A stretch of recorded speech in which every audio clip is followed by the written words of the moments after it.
Hola, les voy a hablar sobre lo que es la organización de entidades bancarias en Guatemala. El artículo 6 de la Ley de Bancos y Grupos Financieros nos habla sobre la Constitución. Nos indica que los bancos privados nacionales deberán constituirse en forma de sociedades anónimas, con el arreglo a la legislación general de la República y observar lo establecido en la Ley de Bancos y Grupos Financieros. En caso de los bancos extranjeros también podrán, pero ellos se deberán establecer sucursales en la República, registrar oficinas de representación únicamente para la promoción y de negocios y el otorgamiento de financiamientos dentro del país. Para el caso de los bancos financieros se deberá de nombrar un representante legal para operar la oficina de representación. Dicho representante deberá de inscribirse en el registro que establezca la Superintendencia de Bancos, y la Junta Monetaria se encargará de reglamentar los requisitos, trámites, procedimientos para el registro de oficinas del representante legal de un banco extranjero.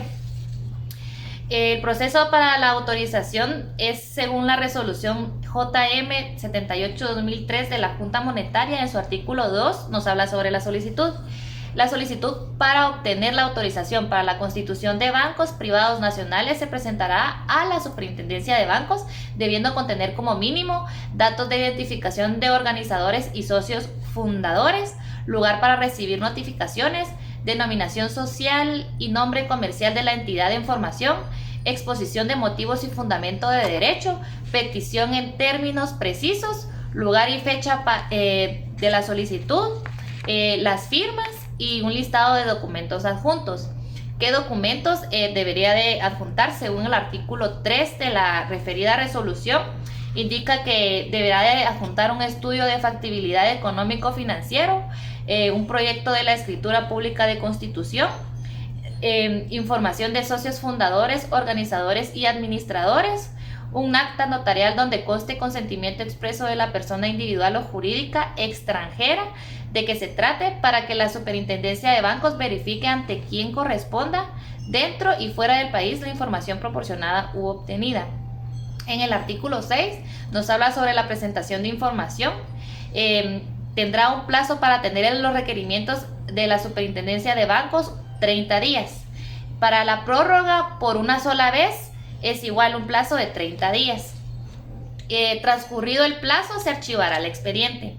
El artículo 8 nos habla sobre las publicaciones. Indica que la publicación se hará por 3 veces en un lapso de 15 días en el diario oficial y en otro de mayor circulación. Los terceros pueden realizar objeciones en un plazo de 30 días a partir de la última fecha de la publicación. En este momento el trámite quedará en suspenso. El artículo 9 nos habla sobre el capital inicial mínimo, pagado inicial mínimo, y nos habla de que tiene que ser en efectivo. El artículo 10 nos habla sobre la autorización. Indica que el plazo para presentación del dictamen no deberá exceder de 6 meses. Después de recibida satisfactoriamente la información y documentación, la Junta Monetaria conocerá dicho dictamen en un plazo máximo de 30 días. Autorización condicionada, sujeta a plazos para completar señalamientos.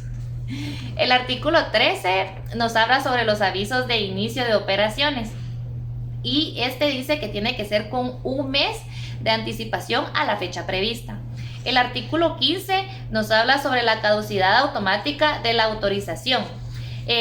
A falta de inicio de operaciones dentro del plazo establecido, hará caducar la autorización otorgada, debiéndose oficiar lo pertinente al registro mercantil para que se cancele la inscripción correspondiente e informar a la Junta Monetaria. En cuanto al capital de un banco, el artículo 15, capital social de la Ley de Bancos y Grupos Financieros, nos habla que el capital social de los bancos será dividido y representado por acciones, las cuales deben ser nominativas. El artículo 16 nos habla sobre el capital pagado mínimo inicial.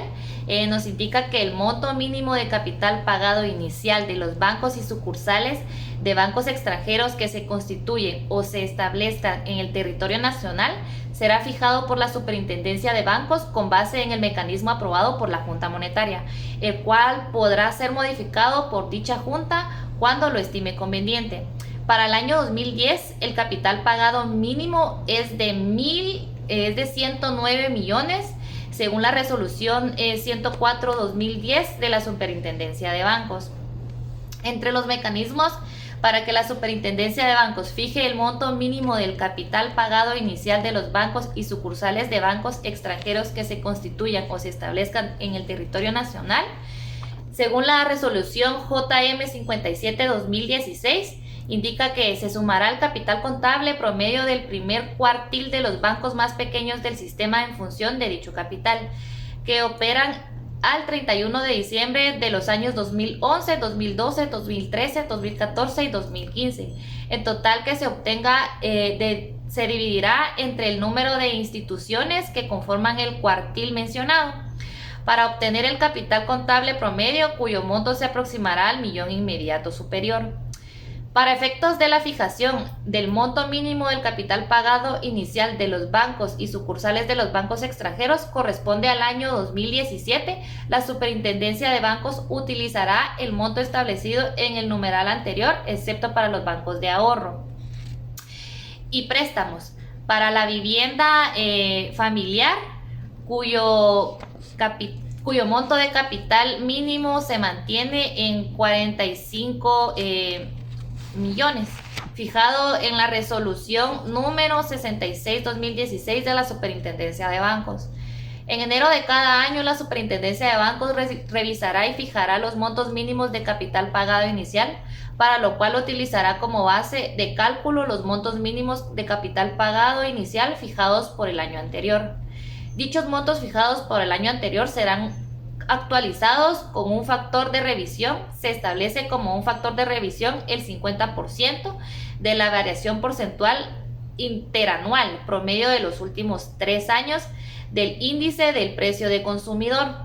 Resultados obtenidos que deberán aproximarse al millón inmediato superior. Si los valores obtenidos fueran menores al monto en vigencia, estos últimos mantendrán su validez hasta la próxima revisión y fijación.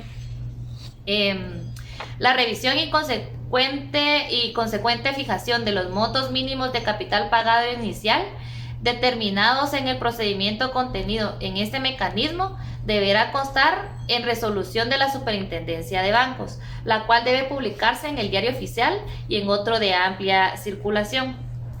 En cuanto a la administración, el artículo 20 de la Ley de Bancos y Grupos Financieros nos habla que existe un Consejo de Administración y Gerencia, que los bancos deberán de tener un Consejo de Administración integrado por 3 o más administradores, quienes serán los responsables de la dirección general de los negocios de los mismos. Los miembros del Consejo de Administración y gerentes generales o quienes hagan sus veces deberán acreditar ser personas solventes, honorables, con conocimientos y experiencia en el negocio bancario y financiero, así como en la administración de los riesgos financieros.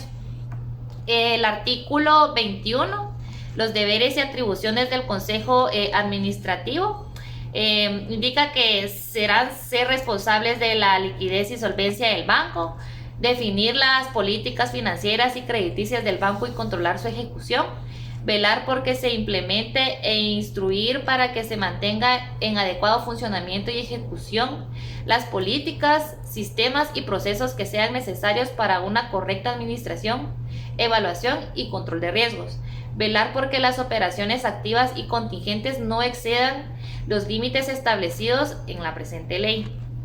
El artículo 22 nos habla sobre las responsabilidades, que indica que los miembros del Consejo de Administración y gerentes generales serán civil, administrativa y penalmente responsables por sus acciones u omisiones en el cumplimiento de sus deberes y atribuciones.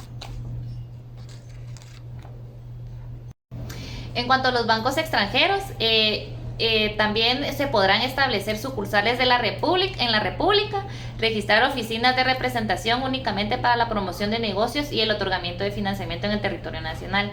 Este trámite de autorización consta en la resolución JM 78/2003 y JM 279/2002 y de los artículos 6 al 19 de la Ley de Bancos y Grupos Financieros. En cuanto a la resolución JM 279/2002, que es el reglamento para el registro de oficinas de representación de bancos extranjeros. El artículo 1 nos refiere que el reglamento, reglamentos es establecer los requisitos de trámite y procedimientos para el registro de oficinas de representación de bancos extranjeros domiciliados en el exterior y para el registro de sus representantes legales de conformidad con los artículos 6, 7 y 8 del decreto de la Ley de Bancos y Grupos Financieros. El artículo 2, bancos extranjeros, indica que para efectos de este reglamento se entenderá por banco extranjero domiciliado en el exterior a aquella entidad bancaria autorizada y supervisada conforme a la ley de país de origen.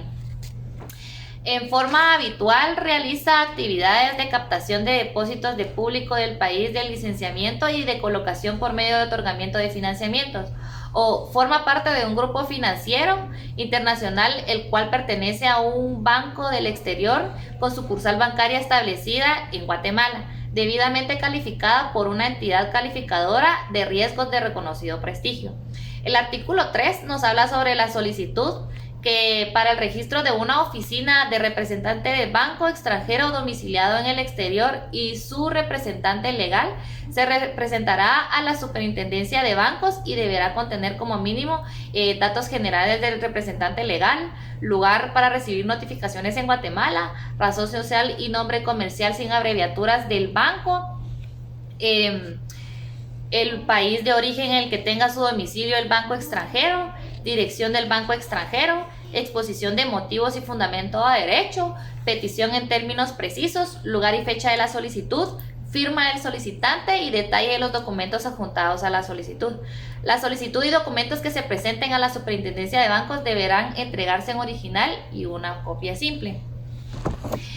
Las entidades fuera de plaza, o digamos las entidades offshore, se entenderá por entidades fuera de plaza o entidades offshore para los efectos de esta ley, aquellas entidades dedicadas principalmente a la intermediación financiera constituidas o registradas bajo leyes de un país extranjero, que realizan sus actividades principalmente fuera de dicho país.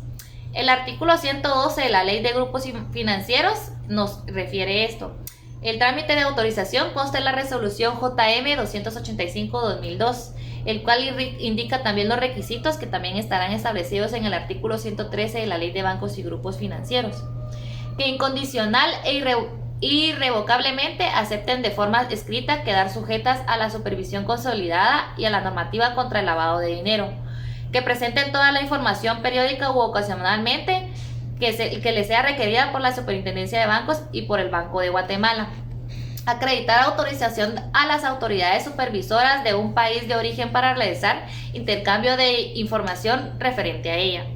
Entre los requisitos que hablábamos del 113, también vamos a encontrar que las autoridades supervisoras bancarias de su país de origen apliquen estándares prudenciales internacionales al menos tan exigentes como las vigentes en Guatemala.